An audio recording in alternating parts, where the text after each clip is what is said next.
It started 3 nights after we moved into the house. The neighborhood was quiet. Too quiet.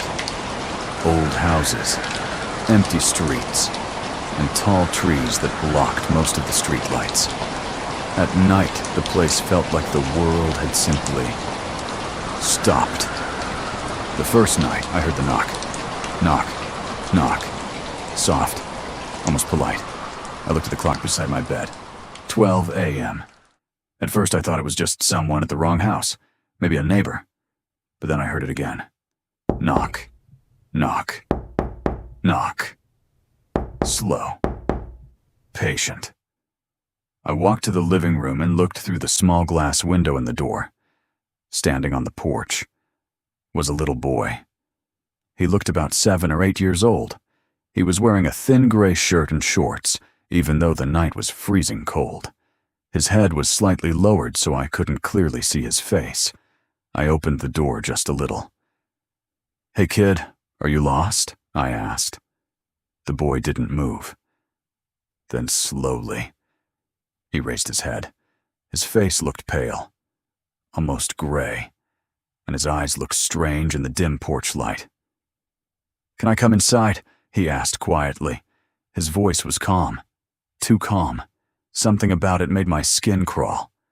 "Where are your parents?" I asked. The boy didn't answer. He just repeated the same words. "Can I come inside?"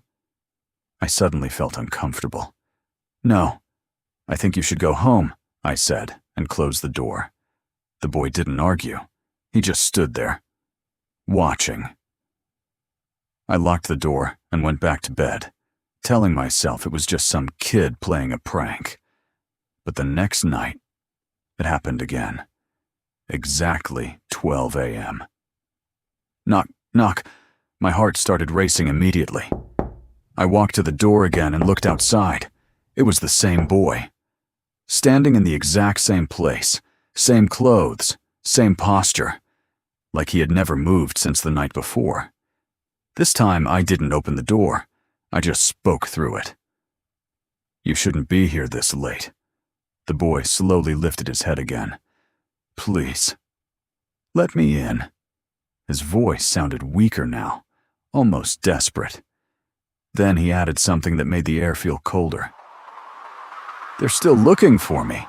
A chill ran down my spine. "Who's looking for you?" I asked, but the boy didn't answer. Instead, he slowly stepped closer to the door, and for the first time I noticed something strange. His feet were completely bare and muddy, like he had been walking for a very long time. And then I noticed something even worse. He wasn't blinking, not once, just staring directly at the door. I stepped away and locked the second latch. "Go home, kid," I said nervously. After a few seconds, the knocking stopped. When I looked outside again, he was gone. The next morning I told my neighbor about it, the old man across the street. As soon as I described the boy, his face turned pale. He slowly shook his head. "You didn't let him inside, did you?" "No," I said. The old man looked relieved. Then he told me something I wish I never heard. 10 years ago, a little boy from this street disappeared. My stomach tightened. They searched the entire area. Woods, river, everywhere. I felt cold. They never found him. I tried to laugh it off. Kids play pranks all the time.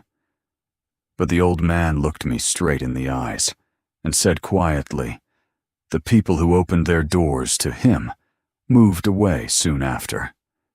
That night, I locked every door in the house, every window. I even pushed a chair against the front door.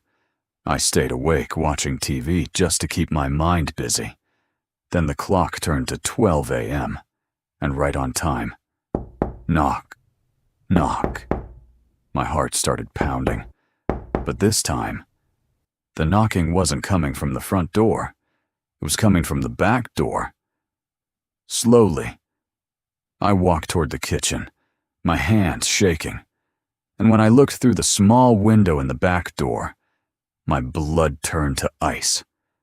The boy was standing there, smiling, and for the first time, I could clearly see his eyes. They were completely black. He slowly raised his hand and knocked again. Knock. Knock. Then he whispered softly through the door. "You should have let me in earlier."